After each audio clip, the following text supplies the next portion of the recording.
If you are trying to figure out if someone you know is a narcissist, it could be a family member, it could be a friend, it could be a coworker. I want to give you 4 different, very subtle red flags of a narcissist. I am not saying that somebody who exhibits these traits is a narcissist. I'm just saying these are red flags to consider and pay attention to. So let's get going. The first subtle red flag of narcissism is actually gossip. If I meet someone or if I know someone who tends to gossip a lot about people and situations that do not affect them, that is a huge red flag for me. Gossip in and of itself is not great. People speaking about other people who are not there to try to sway opinion or share drama or get a shock reaction out of someone. Narcissists are so driven by reactivity from other people. When somebody gossips pretty frequently, I haven't asked a question, but they're telling me this kind of negative information about somebody unsolicited, whether it's because they're targeting that person or trying to create a contrast between that person and themselves. We don't know. Could be both. And it might not be fair. It might not be real. It might be totally untrue. And again, this has to be a pattern. The second subtle red flag, there are certain people who really despise being canceled on. If your car breaks down, if something comes up with a family member, it could be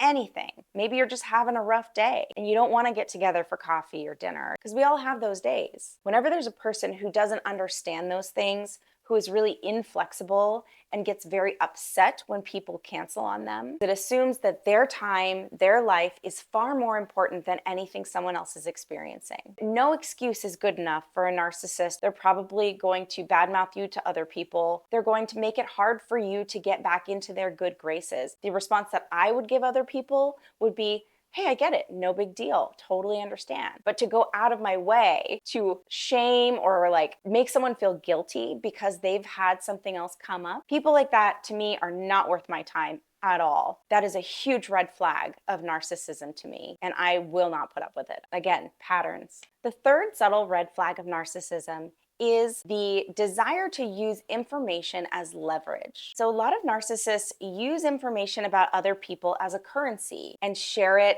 or do whatever they want to get their needs met. They're going to hold information like a bargaining chip. And it could be in any situation. A lot of people have experienced this in workplaces where someone will hoard information and make it seem like they are in the know, they are well connected, and other people are not. And it gives them a position of power. It gives them a sense of superiority. Narcissists will always play it up as though they know something other people don't know. And they love to hint at things to make people feel unsure of themselves.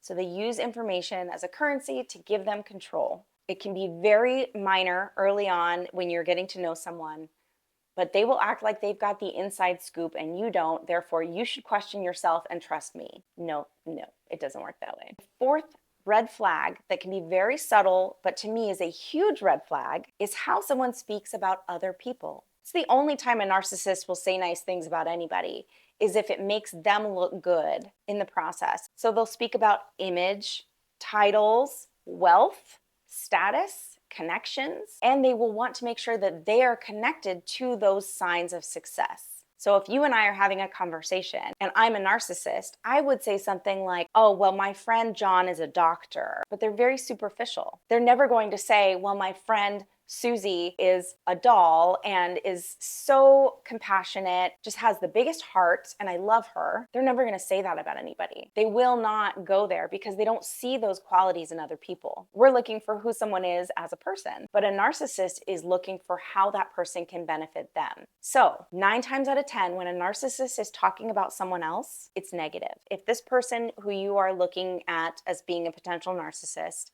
doesn't have positive things to say about other people that are more than surface deep, that's a huge red flag, because it means that they don't value the same parts of a person that we do. They value status, they value image, they value connection, they value power and control. They don't value what's inside the person. Just pay attention to those patterns of conversation, how they refer to other people, and the kinds of things they talk about. Nothing they say will elevate someone else unless it elevates them too.